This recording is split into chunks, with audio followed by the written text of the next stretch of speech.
Jesus é o Filho da bênção. Então diga: em nome de Jesus eu estou livre.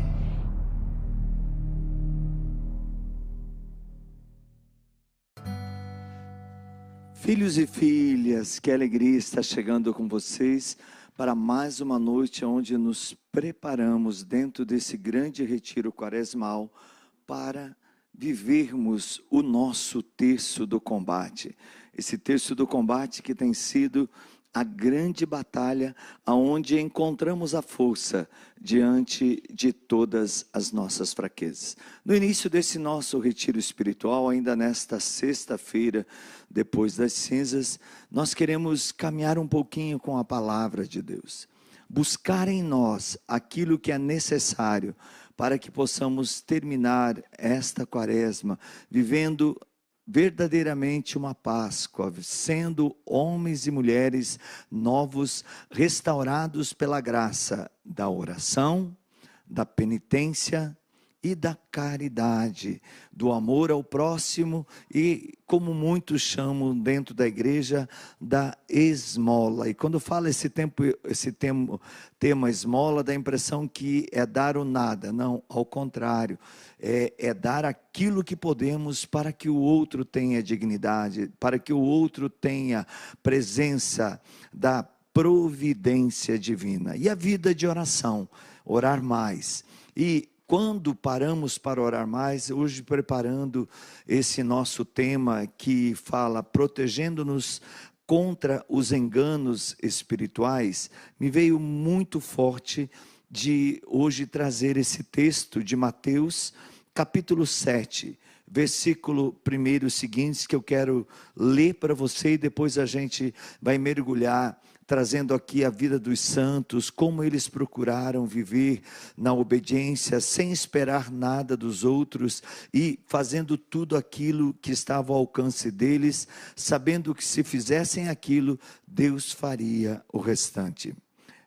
Olha o que nos diz a narrativa do Evangelho de São Mateus. Não julgueis e não sereis julgados, porque do mesmo modo que julgardes, sereis também vós julgados, e com a medida com que tiverdes medido, também vós sereis medido. Porque olhas a palha que está no olho do teu irmão, e não vês a trave que está no teu? Como ousas dizer a teu irmão, deixa-me tirar a palha do teu olho, quando tens uma trave no teu? Hipócrita, tira primeiro a trave do teu olho, e assim verás para tirar a palha do olho do teu irmão. Não lanceis aos cães as coisas santas, não atireis aos porcos as vossas pérolas, porque não as calquem com seus pés, e voltando-se contra vós, vos despedacem.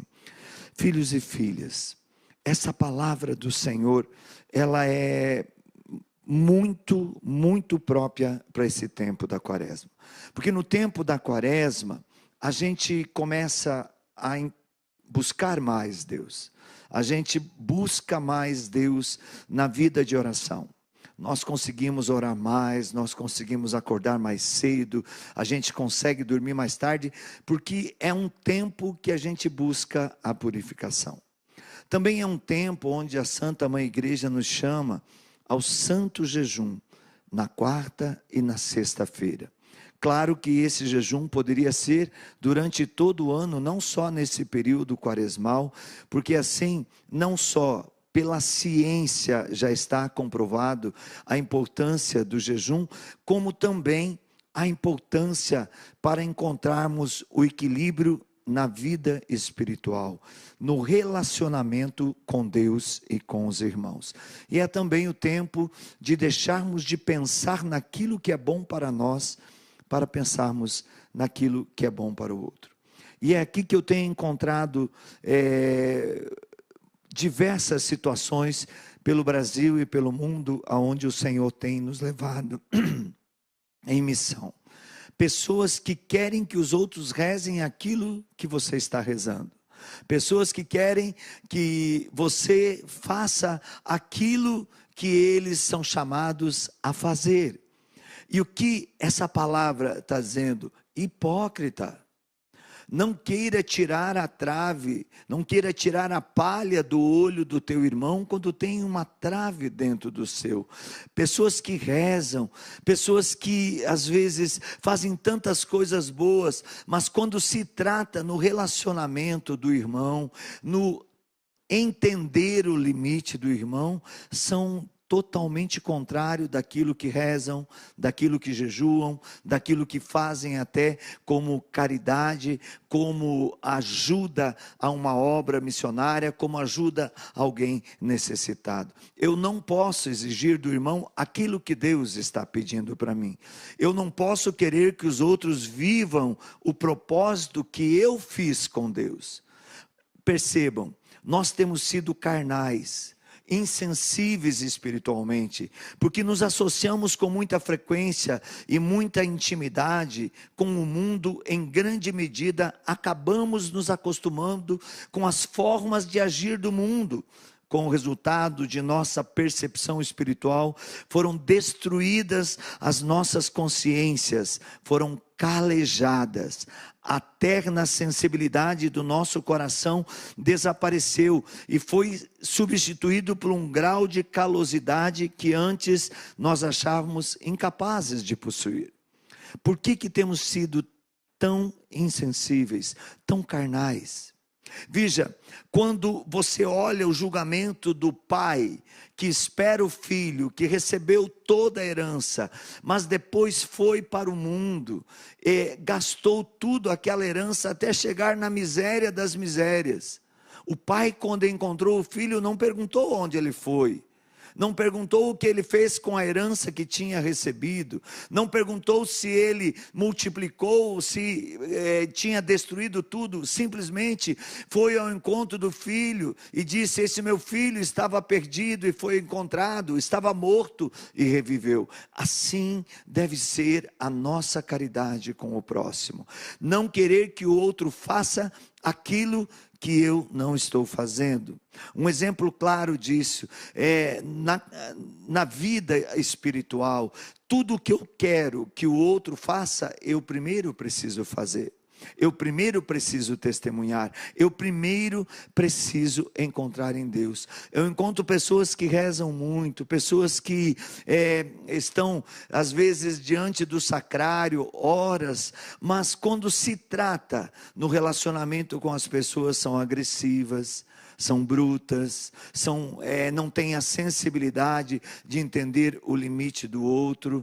E isso, na dimensão espiritual, nos torna egoístas. Temos sido egoístas, temos considerado muitas vezes nossa vida e o nosso conforto, temos nos preocupado apenas conosco mesmo, nos tornando materialistas, cobiçosos. Não nos temos apresentado diante de Deus como sacrifícios vivos, dispondo de nós mesmos, do nosso tempo, da nossa força, das nossas faculdades, do nosso tudo sobre o altar. Assim como Jesus, que não agradou a si mesmo, mas se fez tudo para todos.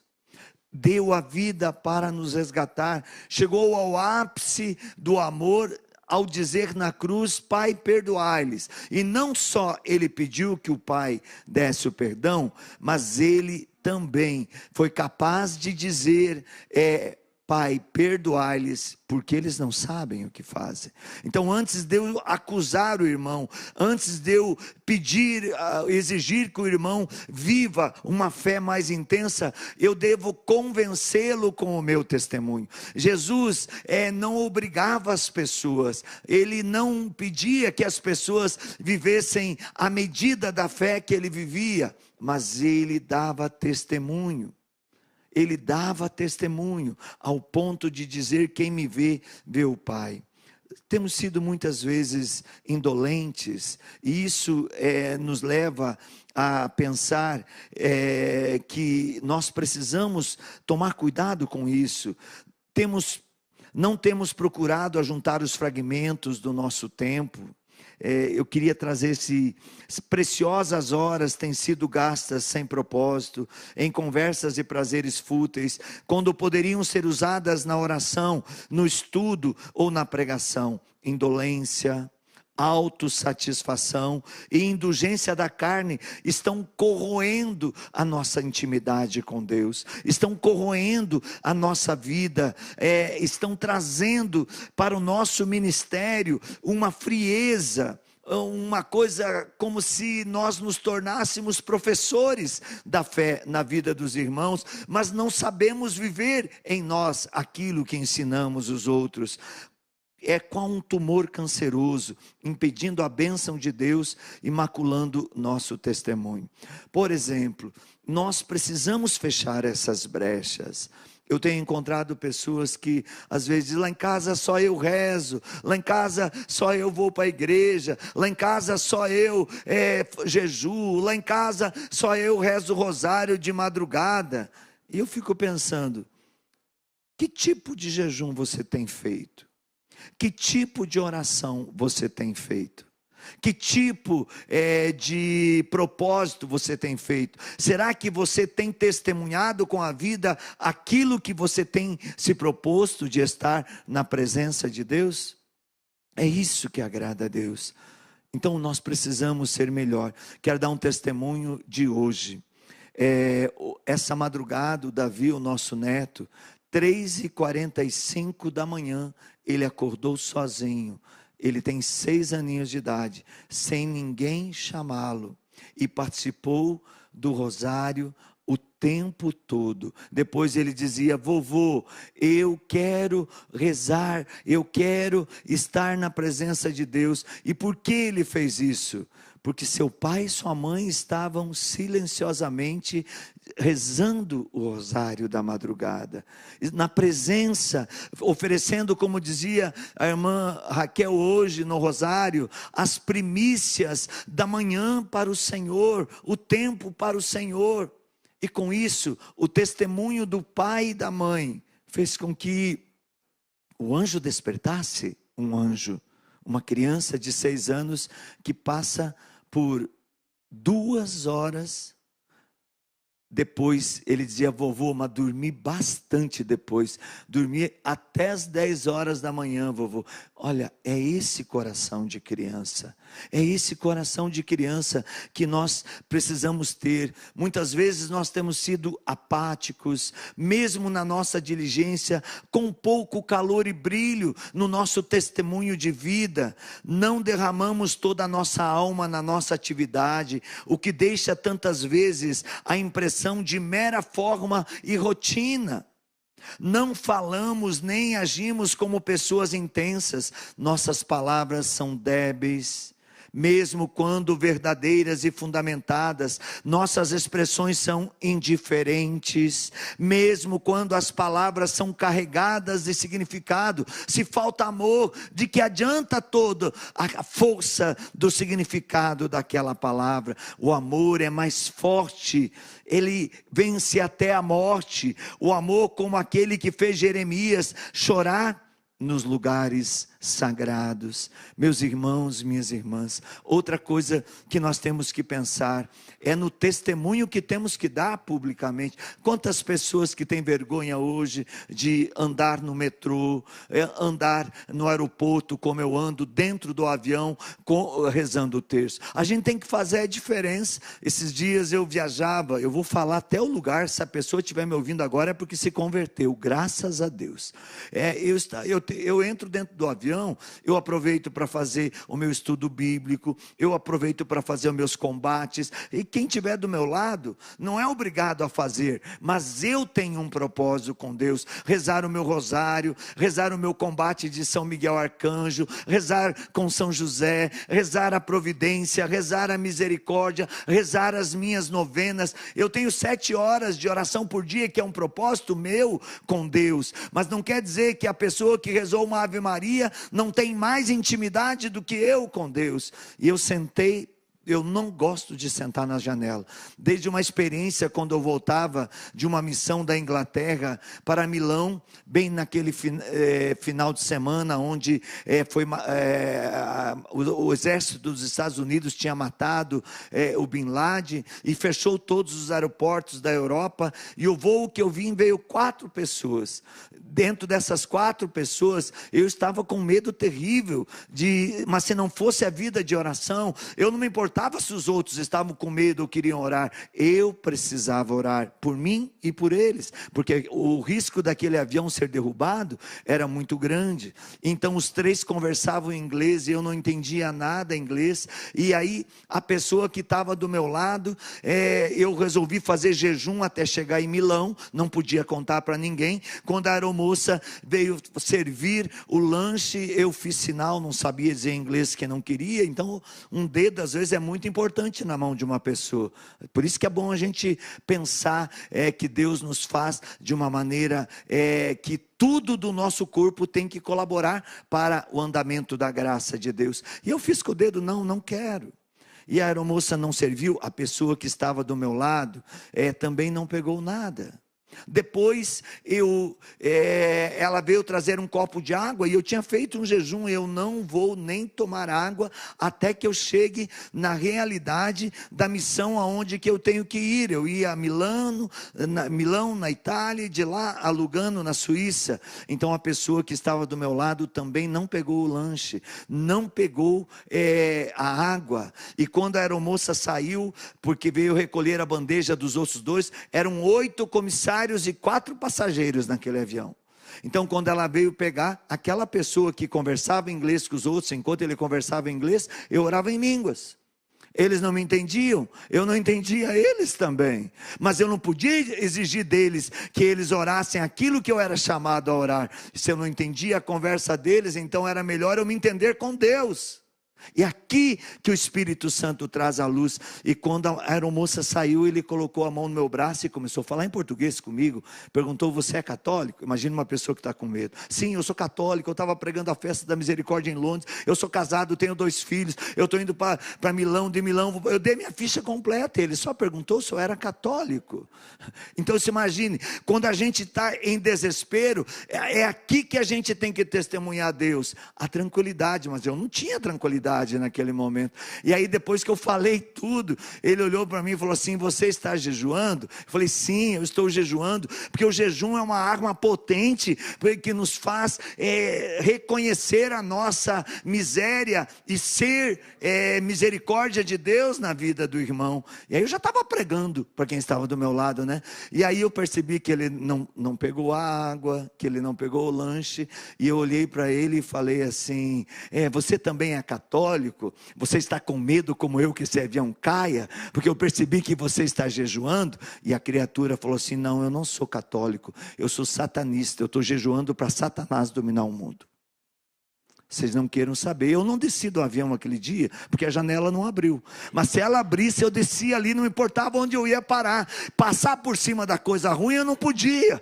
Então eu estava na janela, a criatura do meu lado. Eu só tinha o quê? Minha cruz. Olhei para a criatura e xaralabaralaba, olhando para fora, e com a cruz aqui do lado. E eles continuaram falando inglês. Mas depois, se vocês soubessem a humilhação que eu passei no aeroporto de Milão, fiquei preso por mais de 6 horas, vasculhado toda a minha mala, porque aquela criatura saiu e conversou com uma outra criatura que foi na segurança e vasculharam a minha mala tentando achar alguma coisa. E sabe o que eles acharam? As relíquias dos santos. E essas relíquias dos santos que chamaram a atenção da polícia que ali estava investigando toda a minha vida, e eles fizeram a seguinte pergunta: o que é essas peças que você tem aqui? E eu comecei a contar, e eu comecei a falar dos santos. E sabe o que aconteceu? Ali um daqueles policiais se tornou depois um servo da comunidade que cuida dos pobres ali na Praça del Popolo, em Roma, porque ele estava com câncer e eu estava com a relíquia de Helena Guerra, na época beata Helena Guerra, hoje santa, com a relíquia de Santo Padre Pio, com a relíquia da cruz do madeiro de Cristo, e ele disse: eu estou com câncer. E quando ele disse: eu estou com câncer, eu disse: eu posso orar? E eu orei por ele, e ele foi curado. Sabe o que ele fez? Ele estava no final do serviço dele. As pessoas que foram para me buscar em Milão, de Lugano, na Suíça, tinham ido embora. Sabe o que ele fez? Com seu carro, ele me levou a Lugano e participou comigo da missão. E depois me levou de volta a Milão, onde eu pude pegar o trem e voltar para Roma, onde eu continuava a minha missão. Percebam, eu não precisei me justificar. Nós não podemos ser tímidos. Muitas vezes o temor tem levado a generalizar verdades, qual se fossem declaradas especificamente, com certeza teriam trazido ódio, opróbrio sobre nós. Quantas vezes deixamos de declarar ao nosso povo todo o conselho de Deus, temos nos retraído de reprovar, de repreender, de exortar com paciência e verdade. Tivemos medo de alinhar amigos ou despertar a ira de inimigos, quando não quisemos viver a nossa fé, não quisemos testemunhar. E a fé, eu digo, você não testemunha brigando. Hoje eu vejo tantas pessoas brigando por tantos assuntos dentro da igreja, quando elas deveriam o quê? No silêncio de Maria, conquistar as pessoas por aquela verdade que eles julgam ser a razão da briga. Temos faltado com sobriedade. Esse é o grande problema dos tempos de hoje. Quando entramos num grande retiro como esse, da Quaresma, quando entramos num grande retiro como fazemos aqui no Instituto Hesse, da Quaresma São Miguel, como deveríamos nos sentir profundamente abatidos por causa da nossa levianamente frivoleza, irreverência, alegria superficial, conversas vãs, brincadeiras maldosas, pelas quais sérios prejuízos têm sido causados na vida dos irmãos, o progresso dos santos e a miserável inutilidade do mundo reforçada. Quantas pessoas hoje que aí estão querendo obrigar. Eu encontrei lá na Patagônia, viu, irmão Luiz, eu não posso contar o lugar, uma avó que obrigava o seu filho, o seu neto, a ir para a igreja com ela. Uma grande intercessora de uma grande obra missionária. Obrigava seu neto a ir para a igreja, e aquele neto ia obrigado, porque se não fosse, ele ia chatear a avó. O pai e a mãe já não tinham mais o que falar, a criança às vezes voltava da igreja chorando. Sabe o que essa avó veio me falar? É ela que sempre se vangloriava do neto que era coroinha, do neto que ela acólito, do neto que ela ensinou a rezar o terço, que ela levava dentro da igreja.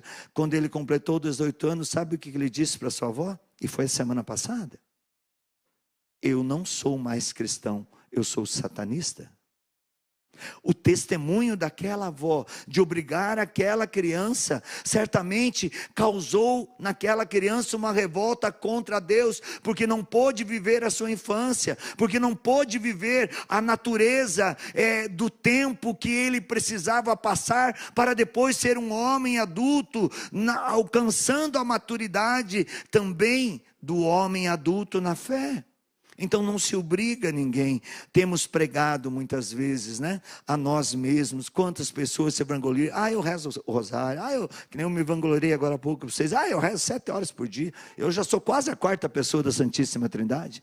Ninguém reza que nem eu. Que adianta? Eu posso rezar 7 horas. Eu posso confessar toda semana. Eu posso pregar no mundo inteiro como eu prego. Mas se você tem mais intimidade do que eu e reza uma Ave Maria por dia, você já está melhor do que eu de 7 horas de oração. Que adianta eu ter 7 horas de oração e não viver o que eu rezo? O cristão é aquele que reza o que vive e vive o que reza. Nos ensinava Santa Madre Teresa de Calcutá. E eu quero ir decorrendo ao final. Temos pregado nós mesmos, cortejado a nossa honra, temos sido solícitos com a fama, enciumados por causa da reputação, porque muitas vezes temos pregado visando atrair a atenção das pessoas. Será que muitas vezes a nossa vida de oração não é para dizer para os outros: olha, eu rezo, não é para dizer: ó, aquele fulano reza, nossa, ó, aquele fulano lá, ele, meu Deus do céu. Tem gente que reza tanto, mas reza de uma maneira errada, que é que nem aquele santo de lojinha de R$1,99. O que é a lojinha de R$1,99? É aquele santo, quando você se inclina diante dele, ele cai e quebra. Porque a pessoa só tem casca, ela não tem raiz, ela não tem profundidade. Aquilo que ela reza, ela não vive. Aquilo que ela vive, ela não reza. Isso é muito complicado e nós temos que nos vigiar nessa quaresma. Atenção, temos atraído a atenção das pessoas para nós mesmos, ao invés de conduzi-las elas para Jesus. Olha, você não faz o que eu faço, você não vai à missa, é por isso que você está sendo hoje castigado, você não jejua, é por isso que o mal está te pegando. Gente, calma. Vai chegar o tempo que todos precisarão jejuar, que todos precisarão estar no Senhor, ou serão deixados à esquerda. E esse, Jesus diz, à esquerda, nem quero vê-los. Será que não temos feito da nossa vida de oração, muitas vezes, meras práticas para poder dizer que somos melhores do que os outros, quando somos os piores? Meditemos sobre isso. Vou ler esse texto de novo, porque ele é próprio desse tempo quaresmal. Não julgar para não ser julgado. Não julgueis e não sereis julgado, porque do mesmo modo com que julgardes, sereis também vós julgados. Com a medida com que tiverdes medido, também vós sereis medido. Por que olhas a palha que está no olho do teu irmão, quando não é capaz de ver a trave que está no seu? Como ousas dizer a teu irmão, deixa tirar a palha do teu olho, quando tens uma trave no teu? Hipócrita. E eu comecei a contar aquele testemunho que eu saía de Curitiba, ia para Goiânia e eu parei. Então eu sentei na janela, foi mais ou menos que nesse caso da Inglaterra. E do meu lado veio uma dona toda ajeitada, daquelas donas toda pomposa, assim, cheia de abafei, sou a melhor desse espaço, né? E ela senta, assim que o avião decola, eu coloco a minha Bíblia para fazer meu estudo bíblico dentro do avião, e ela coloca um livro sobre Satanás. E eu falei assim, vai dar uma guerra. Ou esse avião cai, ou cai eu, ou cai ela. Como meu Deus não cai, vai cair ela. Esse livro não vai ficar aqui. Eu estou fazendo estudo bíblico com Satanás do lado, não dá certo não. O que eu fiz? Coloquei a minha mão na Bíblia, silenciei, e em silêncio fui orando. Dali a pouquinho ela olhou para a pessoa que estava na outra poltrona, ela falou assim, dá licença, preciso ir no banheiro. E graças a Deus levou Satanás junto com ela. Aí levantou, eu olhava toda hora, eu continuei fazendo meu estudo bíblico, falei, vou aproveitar agora, né? Porque assim pelo menos não vai dar um conflito aqui, não vai dar um terremoto nesse avião, um tsunami nesse avião. Aí eu fui fazendo meu estudo bíblico, preparando aquele ensino que eu tinha quando chegava lá em Goiânia. E aí de repente volta uma outra senhora e sentou ali. E eu olhei para a senhora, ela com o terço na mão. Eu falei, nossa, será que mudou tanto assim aquela criatura que estava aqui antes? Mas eu olhei, não era a mesma pessoa. Eu falei, minha senhora, a senhora trocou de lugar? Sim, a outra pessoa disse que estava passando mal perto de você e foi lá e implorou para que eu trocasse de lugar com ela. Eu falei, graças a Deus. Você veja, então quando você reza, por exemplo, eu não rezo só quando eu estou aqui no Instituto Hesed. Eu rezo em todos os lugares. Minha família lá em casa sabe. Eu durmo tarde, acordo cedo. Eu tenho minhas horas de oração. E quando eu tenho minhas horas de oração, eu tenho que rezar. Mas às vezes, mesmo com toda essa oração, eu lembro quando eu quebrei a perna. Foi uma coisa muito engraçada. Eu tive que ficar em casa durante 17 dias. E aí o Davi é uma riqueza. O Davi é o meu equilíbrio da fé. O Davi tira de mim a meia sem tirar o sapato. Ele consegue tirar tudo do vô dele. Inclusive ele consegue doutrinar o vô dele. E aí um dia eu estava lá, e estou lá com as minhas rezas e tal, e aí o Davi queria brincar em cima da cama, e eu dizia, Davi, o vovô está rezando. Gente, quando foi no terceiro dia, ele olhou para mim e falou assim, e ele ia todo dia lá brincar comigo, porque eu não podia sair da cama. Ele falou assim, vovô, está na hora de você viajar de novo, porque você já está chato. Que adianta eu estar rezando perto de uma criança e ser chato para a criança? Não entender o limite da criança, não entender que a criança precisa daquela atenção. A maior oração que eu podia ter feito ali naquele dia, naquela cama, com a perna quebrada, era dar atenção ao Davi. Essa era a oração das orações. Muitas vezes, os nossos só precisam da nossa atenção.